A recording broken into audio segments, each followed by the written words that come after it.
Shalom semuanya.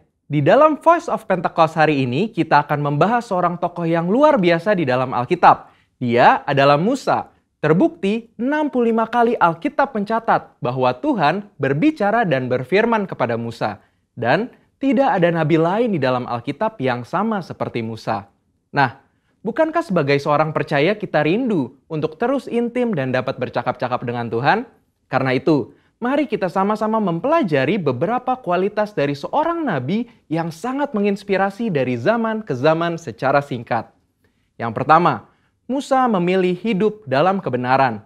Dalam Ibrani 11 ayat 24-26 dijelaskan, karena iman, maka Musa setelah dewasa menolak disebut anak putri Firaun. Karena ia lebih suka menderita sengsara dengan umat Allah daripada untuk sementara menikmati kesenangan dari dosa. Ia menganggap penghinaan karena Kristus sebagai kekayaan yang lebih besar daripada semua harta Mesir. Sebab pandangannya ia arahkan kepada upah. Yang kedua, Musa rela diproses Tuhan. Setelah Musa melarikan diri dari tanah Mesir, ia hidup dengan sangat berbeda di tanah Midian sebagai pendatang. Selain itu, Musa juga mengalami perjumpaan pribadi dengan Tuhan dan mengenal Allah secara pribadi. Pengalaman-pengalaman ini adalah proses yang Musa jalankan untuk mempersiapkan dirinya menjadi pemimpin atas umat pilihan Tuhan. Musa meresponi perintah Tuhan untuk membawa dan mengajar bangsa Israel hidup dalam destiny yang sudah Tuhan tetapkan, yaitu menjadi bangsa yang sulung, yang akan beribadah kepada Tuhan dan yang akan melahirkan juru selamat. Musa sadar bahwa kehidupan dan apapun yang ia miliki adalah untuk menghidupi panggilannya. Yang ketiga, Musa taat penuh kepada Tuhan. Ketaatan adalah suatu ciri khas kepemimpinan dan gaya hidup dari Musa. Saat ia menerima perintah atau firman dari Tuhan, ia akan sampaikan kepada banyak orang. Dan setelah itu, ia pastikan agar perintah itu dilakukan dengan baik. Dalam berbagai kesempatan, Musa hanya mau mengambil tindakan jika memang Tuhan perintahkan demikian. Ini adalah suatu sikap penundukan diri yang luar biasa kepada Tuhan. Musa selalu menempatkan Tuhan sebagai pemimpin utama atas bangsa Israel, dan ia sebagai hambanya. Yang keempat, Musa selalu ingin adanya penyertaan Tuhan. Ketika bangsa Israel melakukan penyembahan kepada patung lembu emas, Tuhan memutuskan bahwa ia tidak akan berjalan bersama bangsa Israel ke tanah perjanjian, tetapi malaikat yang akan menuntun mereka. Apa reaksi Musa? Dia menolak untuk dituntun oleh malaikat, tetapi hanya mau dituntun oleh Tuhan. Musa bahkan menolak untuk disuruh berangkat dari padang gurun Sinai ke tanah perjanjian jika bukan Tuhan sendiri yang memimpin dia dan bangsa Israel. Musa menunjukkan bahwa bagi dia, penyertaan Tuhan adalah segala-galanya. Yang kelima, Musa mengejar hadirat Tuhan sekalipun ada resiko. Musa pernah meminta untuk melihat Tuhan di dalam kemuliaannya. Pada zaman itu, permintaan ini sangat beresiko, karena siapapun yang melihat Tuhan beresiko mati, karena karya salib Kristus belum terjadi. Pendeta Tommy Tenney dalam buku God Chaser menuliskan bahwa jika kita ingin benar-benar melihat Tuhan, kita harus siap mati. Mati atas keinginan duniawi, mati atas hasrat dosa, dan hidup bagi Kristus. Yang keenam, Musa bersyafaat bagi bangsanya. Salah satu tindakan Musa ketika Tuhan begitu marah kepada bangsa Israel yang melakukan dosa adalah dia bersyafaat bagi bangsa Israel. Bersyafaat artinya berdiri di hadapan Allah, memohonkan doa secara sungguh-sungguh bagi orang-orang tertentu. Tindakan syafaat Musa akhirnya membuat Tuhan mengubah keputusannya. Kita sebagai umat percaya perlu bersyafaat bagi bangsa kita. Yang ketujuh, Musa memiliki hati yang lembut. Bilangan 12 ayat 3 menuliskan bahwa Musa memiliki hati yang sangat lembut. Sekalipun waktu itu Miriam dan Harun mengatai Musa, tetapi dia memilih diam. Sehingga tidaklah mengherankan jika Tuhan begitu membelanya. Dan pembelaan yang sama Tuhan pasti berikan kepada setiap kita yang mau memiliki hati yang lembut. Yang kedelapan, Musa mengimpartasi apa yang dia terima dari Tuhan. Musa meneruskan apa yang ia terima dari Tuhan kepada orang-orang yang ada di bawahnya. Musa mengajari Yosua semua hal yang telah ia terima dari Tuhan, termasuk mengimpartasikan kepenuhan roh. untuk mempersiapkan Yosua menjadi penerusnya. Jadi, kita sudah mendengar kualitas Musa yang patut kita contoh. Kita percaya saat kita melakukan apa yang Musa lakukan, maka kita pun akan menerima berkat yang sama. Biarlah di tahun integritas ini kita senantiasa selalu berusaha menjadi pribadi yang lebih baik. Saudara, untuk penjelasan lebih lengkapnya dari tim teologi kami, jangan lupa buka link yang ada di atas atau scan QR Code yang tersedia. Salam integritas, Tuhan Yesus memberkati.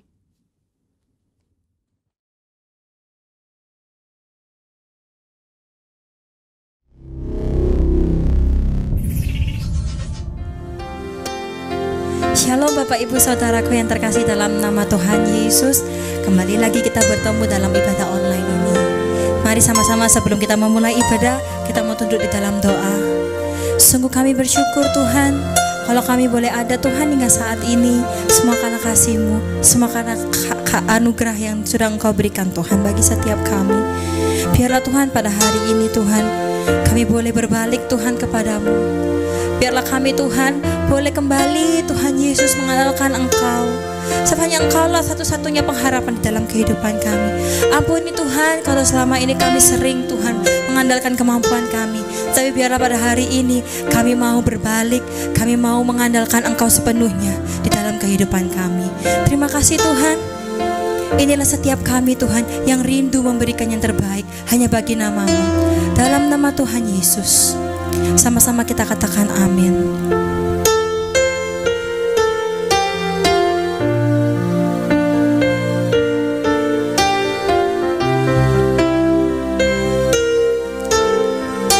Sama-sama kita mau katakan, Engkau Tuhan yang setia. Engkau Tuhan yang setia. Selalu yang terbaik. Engkau Tuhan sandaranku, dan ku hanya akan berharap padamu. Engkau Tuhan yang setia. Waktumu selalu yang terbaik. Engkau Tuhan sandaranku, dan ku hanya akan berharap padamu. Satu-satunya yang ku andalkan, satu-satunya yang ku percaya. Engkau sumber kekuatan, sumber pengharapan, sumber kedamaian. Satu-satunya yang ku andalkan, satu-satunya yang ku percaya. Engkau Tuhan memberkati, Tuhan penyembuhku, Tuhan pulihku.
Sama-sama kita mau mulai menyembah Tuhan.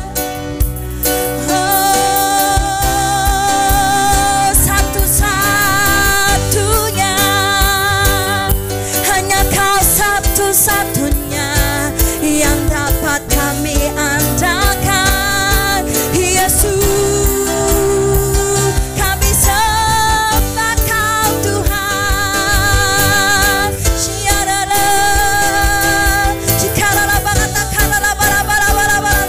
Sumber pengharapan kami, Yesus itu Engkau.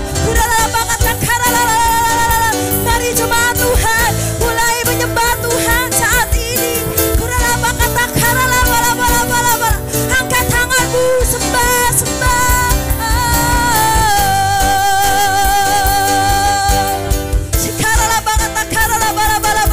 Yesus, kami angkat tangan kami Tuhan, karena kami berserah. Satu-satunya Tuhan, hanya Engkau yang dapat kami andalkan. Lebih lagi, Yesus,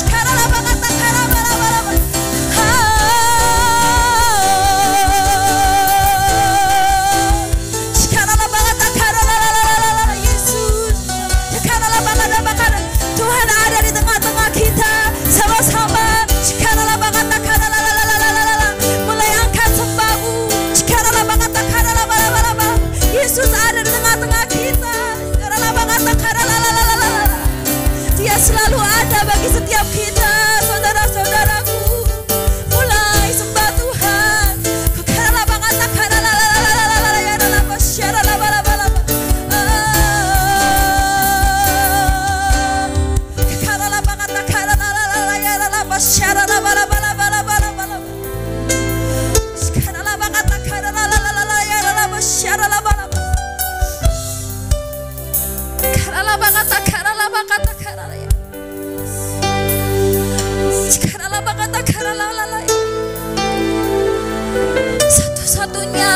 Satu-satunya di dalam hidup kami hanya Engkau Tuhan Yesus.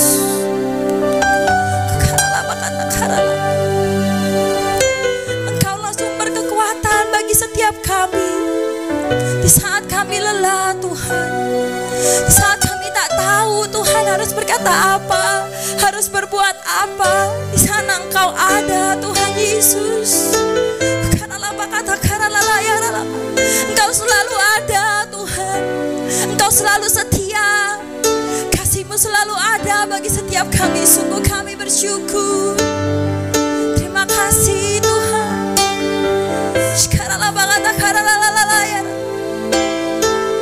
Oh, biarlah Engkau boleh disenangkan pada hari ini.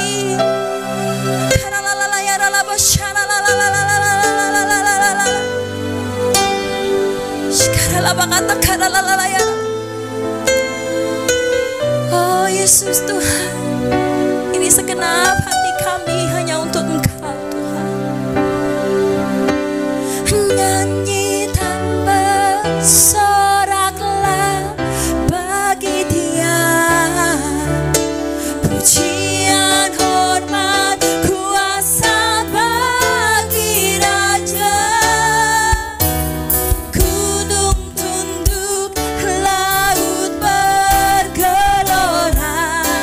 Mendengar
karena Engkau Tuhan. Sebab kami punya Engkau, Allah yang begitu baik, Allah yang selalu ada bagi setiap kami. Mari yang mau lebih buat Tuhan, sama-sama kita mau katakan amin. Haleluya. Sungguh kita punya Tuhan yang begitu baik bagi setiap kita. Mari pada hari ini kita mau bersuka karena Tuhan Yesus baik. Sama-sama katakan, tiada berkesudahan kasih setiamu Tuhan, selalu baru rahmat-Mu bagiku. Hari berganti hari, tetap kulihat kasih-Mu, tak pernah berakhir di hidupku. Tuhan Yesus baik, sungguh amat baik, untuk selama-lamanya. Tuhan Yesus baik, Tuhan Yesus baik, sungguh amat baik, untuk selama-lamanya. Tuhan Yesus baik. Sama-sama kita katakan, tiada berkesudahan kasih setiamu Tuhan, selalu baru rahmat-Mu bagiku. Hari berganti hari, tetap kulihat kasih-Mu, tak pernah berakhir di hidupku. Semua angkat jempolnya. Tuhan Yesus baik, sungguh amat baik, untuk selama-lamanya. Tuhan Yesus baik, Tuhan Yesus baik, sungguh amat baik, untuk selama-lamanya. Tuhan Yesus baik, Tuhan Yesus baik, sungguh baik, sangat baik. Tidak ada yang lebih baik selain Tuhan Yesus. Sama-sama katakan amin. Sama-sama katakan, Yesus baik bagiku, Yesus baik bagimu, dulu sekarang dan selamanya. Dia sungguh baik. Yesus baik bagiku, Yesus baik bagimu, dulu sekarang dan selamanya. Dia sungguh baik. Tuhan Yesus baik, amin, sungguh amat baik, untuk selama-lamanya. Tuhan Yesus baik. Sekali lagi katakan, Tuhan Yesus baik, Tuhan Yesus baik, sungguh amat baik, untuk selama-lamanya. Tuhan Yesus baik, untuk selama-lamanya. Tuhan Yesus baik, amin, untuk selama-lamanya. Tuhan Yesus baik.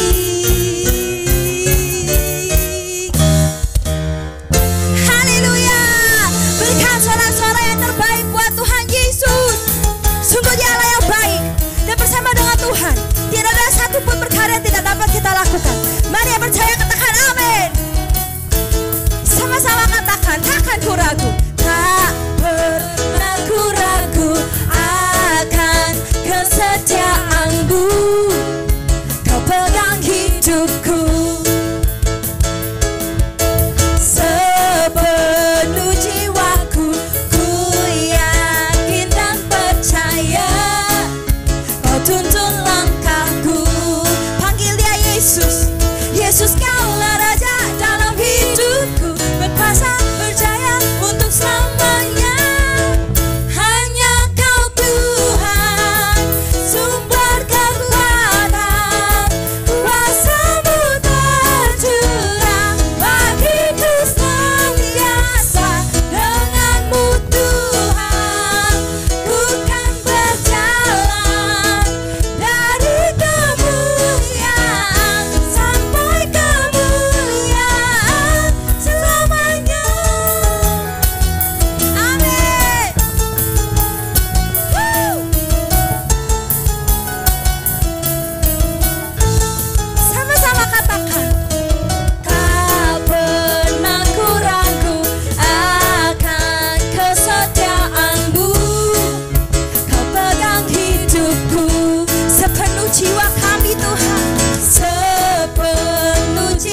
mendengarkan sebagian dari firman Tuhan. Mari sama-sama kita mempersiapkan hati, pikiran, dan telinga kita untuk mendengarkan firman Tuhan.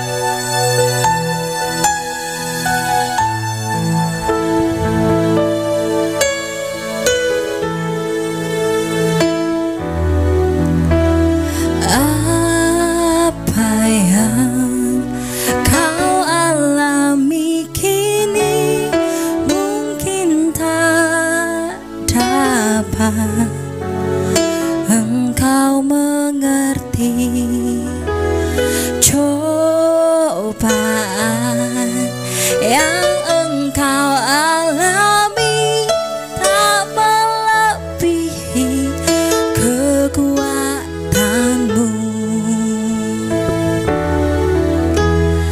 Tuhanmu tak akan memberi ular beracun pada yang minta roti. Satu hal tanamkan di hati, indah semua yang Tuhan beri.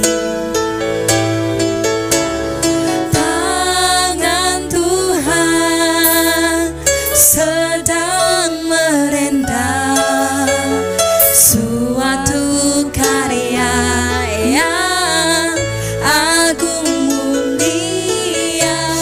Saatnya kan tiba nanti, kau lihat pelangi kasih-Nya. Dengan segenap hatimu sama-sama kita menyanyikan pujian. Apa yang kau alami kini mungkin tak dapat engkau mengerti. Cobaan yang engkau alami tak melebihi kekuatanmu.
Allah yang dapat kami percayai.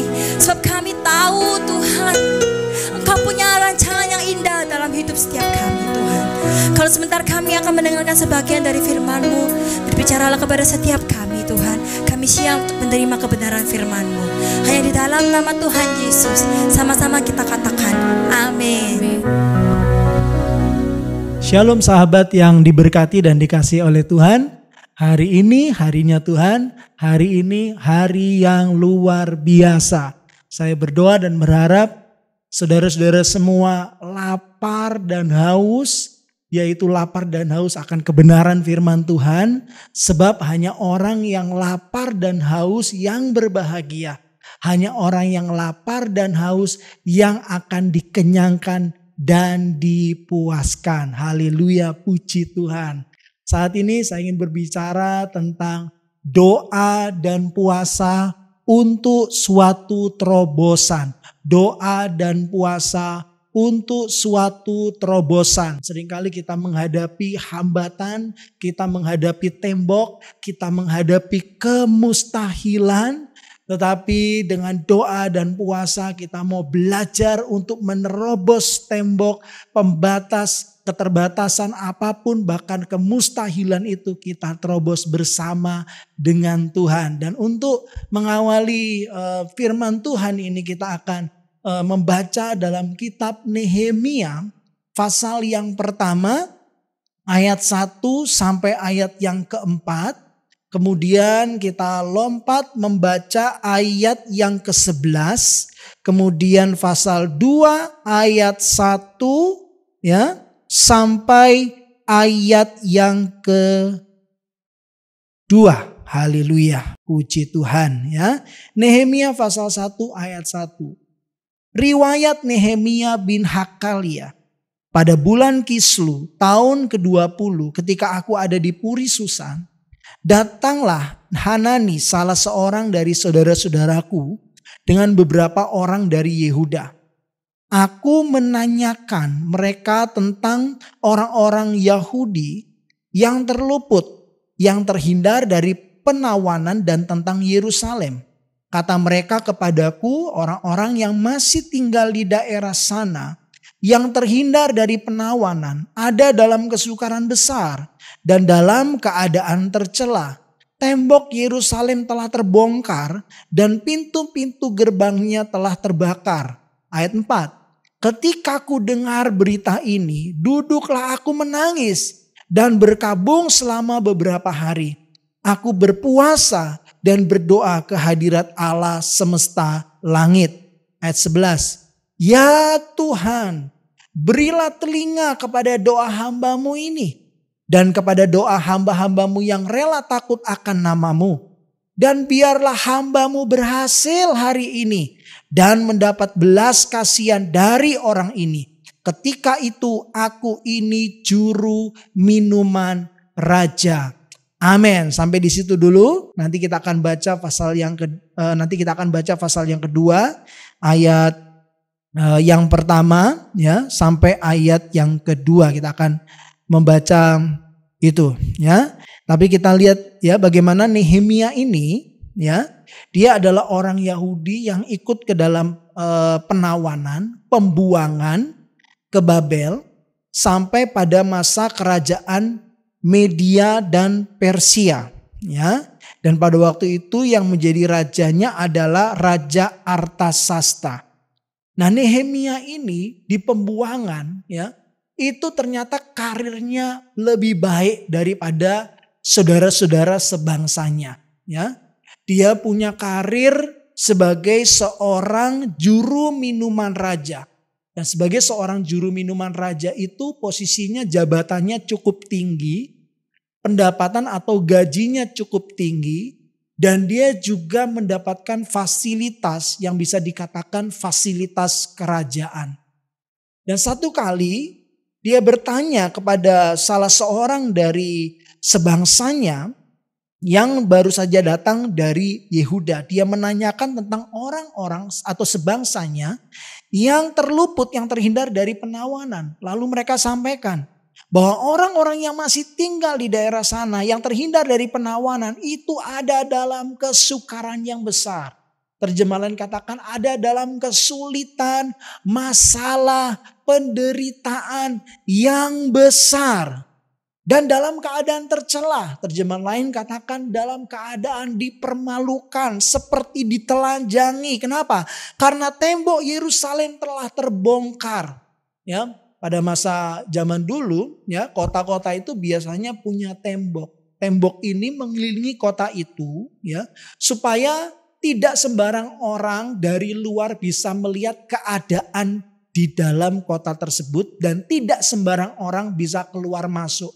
Dan ketika orang mau menyerang, ya, atau bangsa lain, kerajaan lain mau menyerang, atau musuh mau menyerang, tembok ini menjadi pelindung bagi mereka. Jadi seakan-akan Yerusalem yang tanpa tembok ini seperti seseorang yang tidak pakai baju, tidak pakai pakaian. Dalam keadaan dipermalukan, dalam keadaan tercela, karena kapanpun, ya, pada saat manapun itu bisa datang menyerang dari segala penjuru. Nah, oleh sebab itu dikatakan dalam kesukaran yang besar dan dalam keadaan yang tercela. Nah, yang luar biasa adalah ketika Nehemia dengar berita ini, dia mengambil keputusan untuk berdoa. Dan dia bukan hanya berdoa, tetapi juga dia berpuasa. Nah, ini luar biasa sekali. Ya, Nehemia adalah contoh daripada umat Tuhan yang berada di dalam dunia sekuler atau katakanlah seperti di marketplace, ya. Dia punya posisi yang bagus, jabatan yang bagus, penghasilan yang cukup tinggi, dan dia menikmati fasilitas kerajaan sebagai juru minuman raja. Nah, juru minuman raja ini adalah seseorang yang cukup dekat dengan raja, seseorang yang sangat dipercaya raja, sebab baik minuman maupun juga kadang-kala makanan-makanan tertentu yang akan dikonsumsi oleh raja sebelum dinikmati oleh raja itu dicicipi dulu oleh juru minuman raja untuk memastikan bahwa minuman atau makanan tersebut bebas dari racun-racun yang dapat membunuh raja. Kenapa? Karena pasti banyak orang-orang, bahkan mungkin keluarga, saudara-saudara dari kakak adik daripada raja sendiri yang menginginkan tahta kerajaan itu. Bahkan tidak menutup kemungkinan, ya, tidak menutup kemungkinan anaknya sendiri pun bisa saja menginginkan kedudukan tahta dari sang ayah. Nah, oleh sebab itu harus ada orang yang dipercaya, orang paling dekat, ya, yang bisa dipercaya oleh raja untuk memastikan bahwa dia aman. Nah, kalau kita membaca dalam kitab Yesaya, juru minuman raja ini juga menjadi juru bicara raja, ya, yang menyampaikan pesan raja. Jadi ini betul-betul posisi yang sangat baik untuk Nehemia. Nehemia bisa saja dia berkata, aku punya gaji, aku punya uang. Nih ya, aku kasih uang, aku kirim gitu ya. Ya, nanti ini aku kasih uang ini ya, aku kirim ke imam-imam biar mereka yang berdoa. Ya, ini biar nabi-nabi yang berdoa. Tapi Nehemia, firman Tuhan katakan waktu itu dia juru minuman raja, dia ambil keputusan untuk berdoa. Bukan hanya berdoa, tetapi dia juga ambil keputusan untuk berpuasa. Ya, nah bagaimana doa daripada Nehemia ini? Saudaraku, ya, dikatakan di dalam ayat yang ke-11 tadi, ya Tuhan, berilah telinga kepada doa hamba-Mu ini dan kepada doa hamba-hamba-Mu yang rela takut akan nama-Mu. Dan biarlah hamba-Mu berhasil hari ini. Ya, hari ini. Nehemia itu berdoa berapa lama? Kalau kita baca pasal yang pertama tadi ayat 1, pada bulan Kislu tahun ke-20. Dia berdoa sejak bulan Kislu, ya, tahun yang ke-20 pemerintahan Raja Artasasta. Dia berdoa apa? Tuhan, buat aku berhasil hari ini. Buat aku berhasil. Iman, ya, doa dengan iman itu bukan bicara nanti. Doa dengan iman itu bukan bicara suatu saat nanti, suatu kali nanti. Doa dengan iman, ya, itu adalah hari ini. Berbicara hari ini. Jadi Nehemia tidak berdoa begini, Tuhan kiranya Engkau jawab doaku ya, terserah Tuhan kapanlah, nantilah, ya kan, satu saat nantilah. Tidak, tetapi Nehemia berdoa, Tuhan buat aku berhasil hari ini. Kalau berdoa untuk pemulihan, Tuhan pulihkan hari ini. Kalau berdoa untuk berkat, Tuhan berkati hari ini. Kalau berdoa untuk keberhasilan, kesuksesan, Tuhan buat aku berhasil hari ini. Sekalipun tantangannya begitu berat, luar biasa. Sampai berapa lama Nehemia berdoa seperti itu? Nehemia pasal 2 ayat yang pertama. Pada bulan Nisan tahun ke-20 pemerintahan Raja Artasasta. Pada bulan Nisan. Dari bulan Kislu ke bulan Nisan. Itu ada 4 bulan lamanya. Ada 4 bulan. Jadi selama 4 bulan ini Nehemia berdoa kepada Tuhan. Doanya gimana? Tuhan buat aku berhasil hari ini. Hari ini belum berhasil. Besok dia doa lagi. Bagaimana dia berdoa? Tuhan buat aku berhasil hari ini. Ya, 1 hari, 2 hari, 3 hari terlalui. Dia selalu berdoa hari ini. Sudah 1 minggu dia tetap berdoa buat aku berhasil hari ini. Sudah masuk 2 minggu dia tetap berdoa Tuhan buat aku berhasil hari ini. Masuk minggu ketiga, masuk 1 bulan, masuk 2 bulan. Dia terus berdoa Tuhan buat aku berhasil. Karena iman itu bicara hari ini. Bukan satu saat nanti. Walaupun saudara belum melihat jawaban. Walaupun belum melihat pintu terbuka. Tetapi iman itu bicara apa? Hari ini Tuhan ada pemulihan, ada mujizat. Ada keajaiban, ada terobosan, ya, ada perkara-perkara dahsyat ajaib yang Tuhan nyatakan di dalam kehidupanku 4 bulan lamanya. Dia bukan hanya berdoa, tetapi dia juga berpuasa. Dikatakan ayat 1 tadi kelanjutannya berkata, ketika menjadi tugasku untuk menyediakan anggur, aku mengangkat anggur dan menyampaikannya kepada raja. Karena aku kelihatan sedih yang memang belum pernah terjadi di hadapan raja. Ayat 2. Bertanyalah ia kepadaku, mengapa mukamu muram? Walaupun engkau tidak sakit, engkau tentu sedih hati. Lalu aku menjadi sangat takut. Nah, kenapa Nehemia takut? Karena kita ini tidak boleh pasang muka cemberut, muka sedih di hadapan raja. Ya, sebagai pelayan, sebagai contoh begini. Kalau kita ini punya orang kerja, karyawan, pegawai misalnya, atau asisten rumah tangga. Waktu melayani misalnya masak ya, atau bikin bersih rumah. Mukanya murung, mukanya sedih, mukanya cemberut. Pasti sebagai majikan, sebagai tuan ya, pasti kita tersinggung. Ya, ada orang bilang, bisa aja si tuan itu yang punya rumah itu, bosnya itu bilang begini. Kenapa mukamu kok kayaknya gak seneng? Kamu gak seneng kerja di sini? Nah, kira-kira seperti itu ya. Nah, bahkan kalau ini di hadapan raja, itu hukumannya bukan, bisa saja hukumannya bukan dipecat saja. Tetapi bahkan hukumannya kematian. Oleh sebab itu Nehemia dikatakan menjadi sangat takut. Oh haleluya, puji Tuhan. Ya, tetapi apa yang terjadi? Pada hari itulah Tuhan mulai buka jalan. Tuhan mulai buka pintu. Tuhan mulai membuat terobosan di dalam kehidupan Nehemia lewat doa dan puasanya. Sekalipun dia bekerja, sekalipun dia sibuk, sekalipun tanggung jawabnya berat, tanggung jawabnya besar. Tetapi dia mau ambil beban tanggung jawab untuk umat Tuhan, untuk pekerjaan Tuhan, dan untuk kerajaan Allah. Hari-hari ini dibutuhkan orang-orang percaya, jemaat-jemaat yang cinta Tuhan, cinta firman, cinta pekerjaan Tuhan. Yang bukan hanya sibuk dengan pekerjaannya, tetapi tahu tanggung jawabnya dan mau ambil tanggung jawab untuk mempermuliakan nama Tuhan, untuk melibatkan diri dalam pelayanan, untuk berdoa dan juga untuk berpuasa. Haleluya. Berapa lama Nehemia berpuasa? 4 bulan lamanya.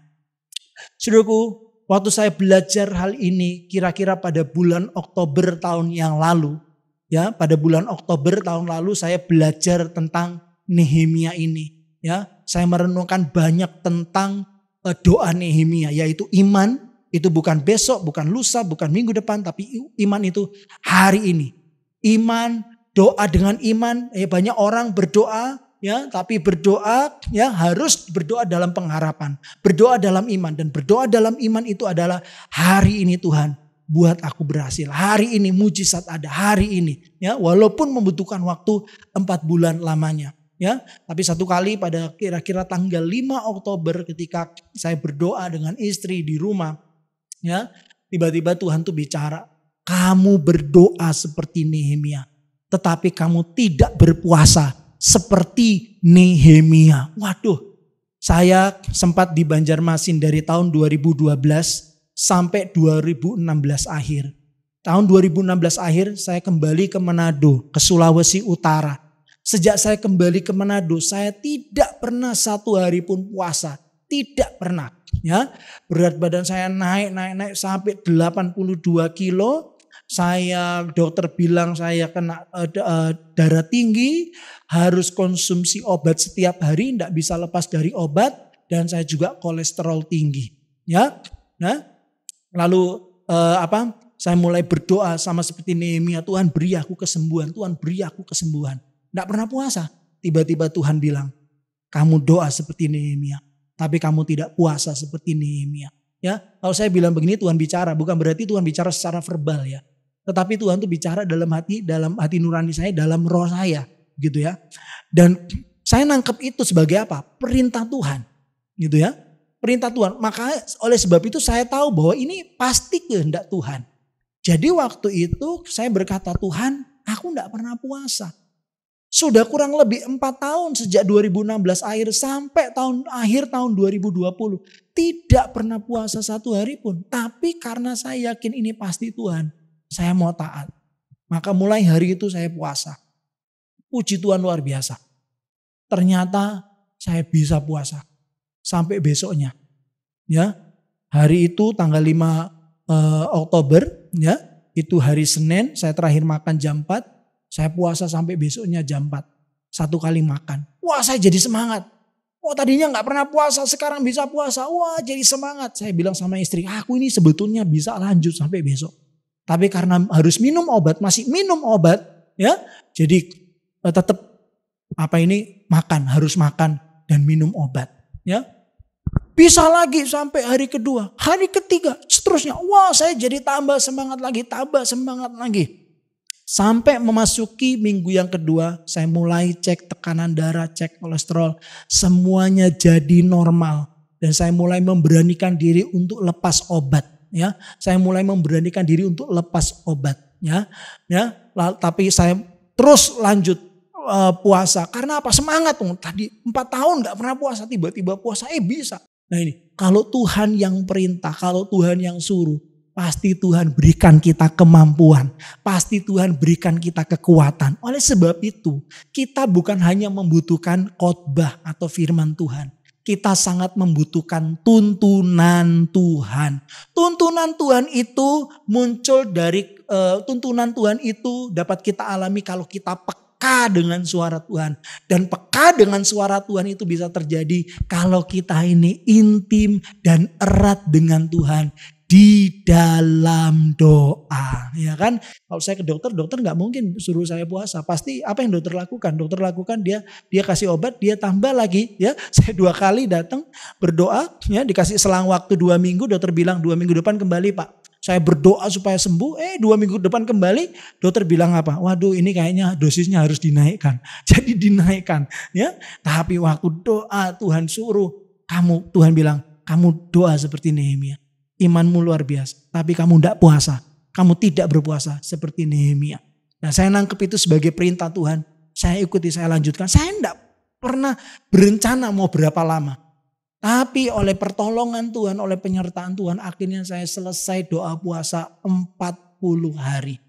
Dan sejak itu saya lepas dari obat, obat darah tinggi, obat kolesterol, saya sakit kelelahan. Kadang-kala kalau lagi khotbah tiba-tiba seperti ada pisau ya atau jarum ya yang besar itu tahu-tahu nusuk kepala saya ini dari sebelah kiri, kadang-kala belakang, kadang-kala samping kanan. Wah, jadi lagi khotbah tahu-tahu muka saya begini, nahan sakit ya, nahan sakit yang luar biasa. Ada kelelahan yang begitu luar biasa, tapi waktu saya selesai itu doa puasa 40 hari tidak pernah direncanakan sebelumnya. Bukan kehendak saya, tetapi kehendak Tuhan. Dan kalau Tuhan yang suruh, Tuhan pasti kuatkan.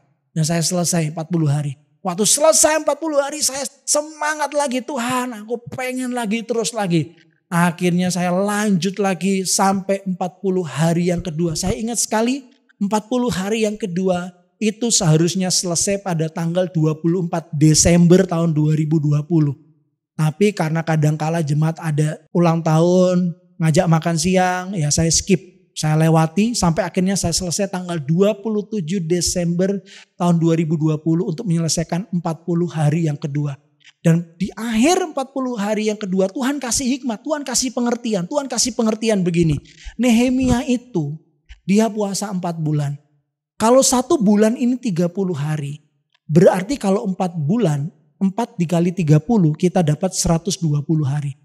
Berarti kalau 120 hari itu sama dengan 40 hari dikalikan 3. Maka kita dapat 120 hari. Di akhir doa puasa 40 hari periode yang kedua Tuhan kasih pengertian ini. Dan saya nangkep ini suara Tuhan. Berarti Tuhan mau aku terus. Jadi saya terus lagi lanjutkan untuk 40 hari yang ketiga. Dan selesai pada tanggal 9 Februari tahun 2021. Dari berat badan 82, sekarang saya ini berat badannya kira-kira 67, 66 sampai 67. Tapi yang paling penting adalah sehat, kuat, pulih, diberkati Tuhan. Ya, kalau kita puasa bukan hanya puasa perut, tapi puasa perut ini melatih puasa hati kita, puasa emosi, marah, hawa nafsu kedagingan, dan puasa itu meningkatkan kepekaan kita untuk mendengar suara Tuhan. Ada terobosan-terobosan yang luar biasa yang Tuhan kerjakan di dalam kehidupan kita. Nah, bagaimana dengan gereja Perjanjian Baru? Apakah kita melakukan apakah gereja akhir zaman harus melakukan puasa? Kita baca dalam Matius pasal yang ke-9 ayat yang ke-14 dan 15. Kemudian datanglah murid-murid Yohanes kepada Yesus dan berkata, "Mengapa kami dan orang Farisi berpuasa tetapi murid-muridmu tidak?" Jawab Yesus kepada mereka, "Dapatkah sahabat-sahabat mempelai laki-laki berduka cita selama mempelai itu bersama mereka? Tetapi waktunya akan datang mempelai itu diambil dari mereka dan pada waktu itulah mereka akan berpuasa." Jadi pada waktu itu ya murid-murid Yohanes datang lalu bilang Guru, ya kenapa kami murid-murid Yohanes itu berpuasa dan orang-orang Farisi berpuasa, tapi kenapa murid-muridmu tidak? Nah, Tuhan Yesus jawab, "Dapatkah sahabat-sahabat mempelai laki-laki berduka cita selama secara fisik bersama mereka?" Yesus ada di muka bumi bersama dengan murid-murid. Tapi waktunya akan datang, mempelai itu diambil, Yesus akan terangkat, tidak lagi hadir secara fisik. Pada waktu itulah mereka akan berpuasa. Jadi Tuhan menubuatkan bahwa ketika Yesus tidak lagi ada secara fisik di muka bumi ini, tidak bersama dengan gerejanya, maka gereja akan berpuasa. Ya, nah satu kali ketika Tuhan Yesus naik ke atas gunung ya bersama dengan murid-muridnya, lalu Yesus dimuliakan di atas gunung ya. Waktu Yesus dimuliakan di atas gunung itu, Petrus, Yohanes dan Yakobus itu melihat bahwa ada dua orang yang bersama-sama dengan Yesus, dan dua orang itu adalah Musa dan Elia. Jadi 3 orang, Tuhan Yesus, Musa dan Elia. Kenapa Musa dan Elia? Karena begini saya jelaskan ya, saya baru nangkep ini ya. Karena hanya 3 orang ini yang doa puasa 40 hari 40 malam, tidak makan, tidak minum. Kalau saya masih makan 1 hari sekali, masih minum. Tapi Tuhan Yesus, Musa, Elia itu 40 hari puasa supranatural, tidak makan dan tidak minum. Hanya 3 orang ini. Dan kalau Anda bandingkan dengan kisah cerita yang sama dalam Markus pasal 9 dan Lukas pasal yang ke-9. Selalu setelah Tuhan Yesus turun gunung, itu ceritanya sama. Ketemu dengan seorang anak yang kerasukan roh jahat yang sakit ayan. Ya, orang tuanya sudah bawa kepada murid-murid, tapi murid-murid tidak bisa mengusir. Lalu Tuhan Yesus usir, lepaskan anak ini dari roh jahat. Murid-murid bertanya, ya Tuhan, kenapa kok kami tidak bisa? Nah, muncullah ayat yang terkenal. Yesus berkata, jenis ini tidak dapat diusir kecuali dengan berdoa dan berpuasa. Kisah itu selalu setelah Yesus dimuliakan di atas gunung, ketika dia berjumpa dengan Musa dan Elia, 3 orang ini. Artinya apa? Artinya ternyata Tuhan Yesus itu bukan hanya doa puasa 40 hari di awal setelah dia dibaptis ya. Lalu dia dipimpin Roh Kudus ke padang gurun di 40 hari kemudian dicobai sebanyak 3 kali oleh iblis. Ternyata bukan cuma itu. Tetapi ternyata puasa itu menjadi kehidupan Yesus, menjadi gaya hidupnya. Bahkan kalau kita baca Alkitab dari Kejadian sampai Wahyu, tokoh-tokoh Alkitab ya, Anda sebut siapa? Ya, kita sebut saja ya Musa, Elia tadi, lalu kita bisa sebut juga Daniel, Nehemia, ya Esther, Esra, ya, dan juga tokoh-tokoh Alkitab yang lain. Kita membaca puasa dibicarakan. Kitab Zakaria, kitab Yesaya pasal 58 itu berbicara tentang puasa. Puasa itu sangat penting sekali untuk kita melihat terobosan terjadi di dalam kehidupan kita. Nah, oleh sebab itu, saudaraku, ya, jangan meremehkan jam-jam doa saudara. Dan tambah jam-jam doa itu dengan jam-jam berpuasa. Berpuasa bukan hanya tahan makan, tahan perut saja, tetapi juga tahan hati, tahan mata, tahan telinga. Orang bicara buruk tentang kita, jangan telinga tipis ya. Waktu jangan tergoda dengan apa yang kita lihat, lebih baik kita nggak usah ngelihat ya. Tapi kita pandang Yesus, pandang firman-Nya. Maka kita akan melihat terobosan terjadi di dalam kehidupan kita. Haleluya, puji Tuhan, kita berdoa. Kami bersyukur ya Tuhan, ajar kami untuk mengerti kebenaran firman-Mu. Bahwa ada kuasa, bahwa ada terobosan ketika kami mengambil keputusan untuk berdoa dan berpuasa. Kami yakin Allah turut bekerja untuk mendatangkan kebaikan. Bahkan mujizat, perkara ajaib akan kami lihat, kami saksikan, bahkan kami alami terobosan terjadi di dalam kehidupan kami. Kami disembuhkan, kami dipulihkan, kami dibaharui, kami diberkati. Di dalam nama Tuhan Yesus kami bersyukur dan berdoa. Haleluya. Amin. Puji Tuhan. Tuhan Yesus memberkati. Kita akan akhiri ibadah kita. Mari kita angkat kedua tangan kita, arahkan hati dan pikiran kepada Tuhan Yesus dan siap menerima berkat daripadanya. Jemaat Tuhan yang dikasihi oleh Tuhan Yesus Kristus, terimalah berkat damai sejahtera dari Allah Bapa, kasih sayang yang berlimpah-limpah di dalam Anak yang tunggal Tuhan kita Yesus Kristus, persekutuan yang manis dengan Roh Kudus akan selalu menyertai, membimbing, mengajar, meneguhkan firman-Nya dalam kehidupanmu, akan memberi engkau kuasa dan memberkati engkau mulai saat ini sampai Tuhan Yesus datang menjemput kita, bahkan sampai selama-lamanya. Kita yang percaya diberkati Tuhan bersama saya katakan amin. Selamat hari Minggu, Tuhan Yesus memberkati.